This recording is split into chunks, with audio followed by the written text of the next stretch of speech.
Hi, good morning. This is Pradeep. Today I will talk about conscious and subconscious mind. What is the difference? So much people is saying if you control on subconscious mind, so you can do anything. You heard about the old people. जुने लोकांबद्दल पण ऐकलं ना का ते सांगायचे बघा. ज्याच्या मनावर कंट्रोल असेल ना तो सर्व काही करू शकतोय. तो खूप वेळा ऐकलं मनावर कंट्रोल म्हणजे एक्झॅक्ट काय आपल्या माइंडमध्ये दोन माइंड वर्क करतात, एक कॉन्शियस माइंड आणि एक सबकॉन्शियस माइंड.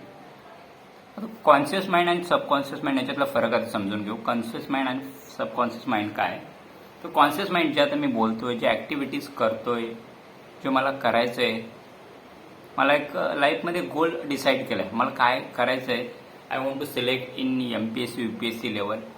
हा मी गोल सिलेक्ट केला, हा माझा कॉन्शियस माइंड आहे. पण ज्यावेळी मला जो अभ्यास करावा लागतो, ज्यावेळी प्रत्यक्षात त्याच्यावर उतरतोय, अभ्यास करणं रात्रीचा दिवस, रात्री अभ्यास करणं, तेव्हा आपला अकॉन्शियस माइंड थकतोय, त्यावेळी विचार करतो नको खूप अभ्यास आहे.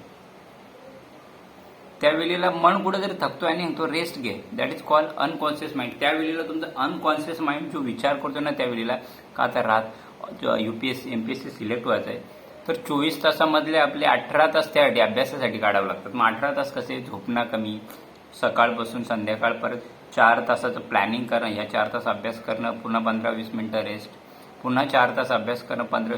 तर हा 4 तास बोलणं सहज शक्य. हा कॉन्शियस माइंड डिसाईड करतो, हा करायचं आहे आपल्याला, I want to do that. But unconscious mind ज्यावेळेला करतो ना, त्यावेळेला अनकॉन्शियस माइंड आपला विचार करतोय खूप हार्ड आहे. मोबाईलपासून अलिप्त, मोबाईल अलिप्त म्हणजे इंस्टा अलिप्त, फेसबुक अलिप्त, व्हॉट्सअप अलिप्त, मॅसेजेस सर्व त्याच्यापासून अलिप्त, त्यांच्याशी कॉन्टॅक्टच नाही लग्न कार्य माहिती, नाही बड्डे कार्य माहिती, ना मित्रांवर फिरणं, ह्या सर्व गोष्टी अवॉइड करणं, हे जड कोणाला जाते, अनकॉन्शियस माइंडला. त्यावेळेला अनकॉन्शियस माइंड विचार करतो अरे ह्या गोष्टीपासून खूप अवॉइड व्हायला लागेल.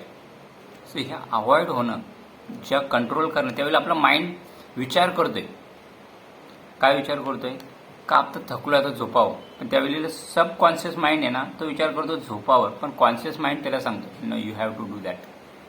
So this is called conscious mind. आता खूप वेळेला म्हणतात काय कसं कशामध्ये ॲडॅक्ट होतं. ॲडॅक्ट म्हणजे एक नशा लागणं, कुठल्याही गोष्टीचा नशा लागणं.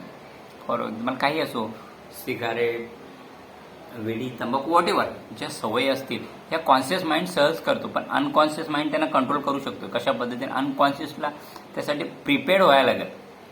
गुटखा खातोय, so you have to to unconscious mind त्याला पुशअप करायला पाहिजे. You have to push.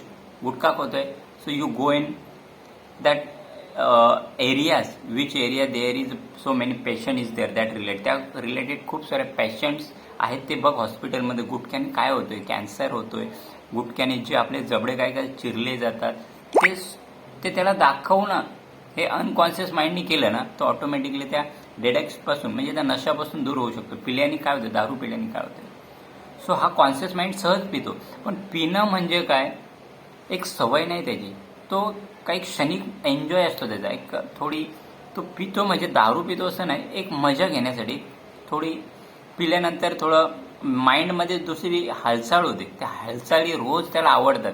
एक नशा सोडून दुसऱ्या वातावरणात जाणं, ती नशा आवडते त्याला, दारू आवडत नाही. तर ही नशा एकदा दोनदा घेतल्यानंतर ती सवय लागते. That is called the habit.